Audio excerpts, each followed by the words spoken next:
Wow. What's going on in the world of Twitter? For the answer, we turn to Red Eye's commander in tweets, TV's Andy Levy. Thanks, Greg. Fire, the English language, the airplane, three of the most important inventions in American history. And now, joining, if not surpassing them, is the online sensation known as Twitter.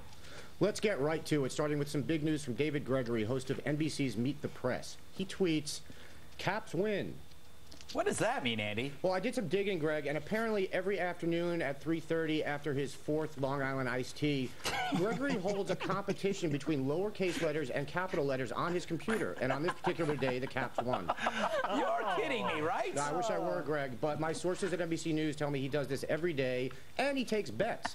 And the thing is, he's usually so bombed, he doesn't realize he's got the caps lock key activated. Dude's lost almost $50,000. Wow. That doesn't mean, you know, if it weren't for the fact that there's a hockey team called the Washington Capitals, I would almost believe that's true. This isn't Canada, Greg.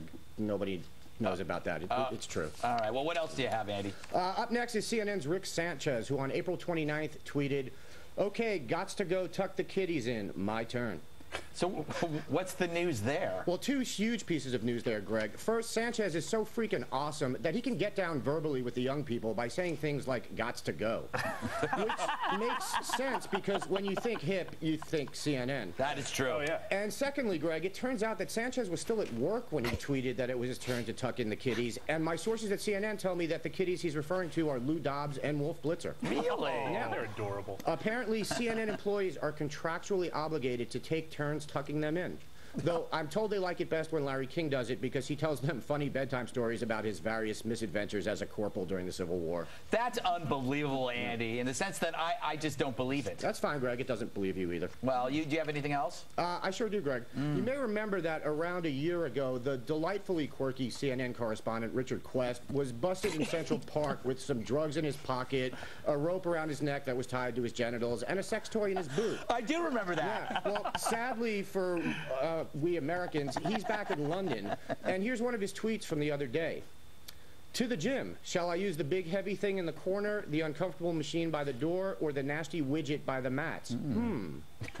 Now, according to my London gym sources, the big heavy thing in the corner is a strapping gentleman named Ian, and the uncomfortable machine by the door is something called the accommodator, although I'm not exactly sure what that is."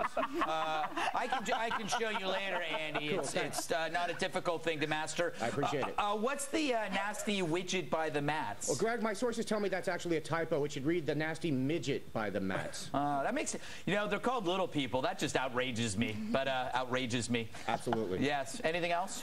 Well, no word yet on which of the three Quest ultimately chose, though I'm told it's not out of the realm of possibility that he went with all three.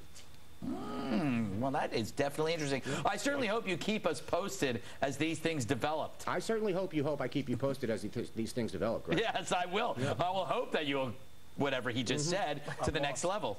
All right. Times infinity. Thanks, Andy. You got it. Coming up next.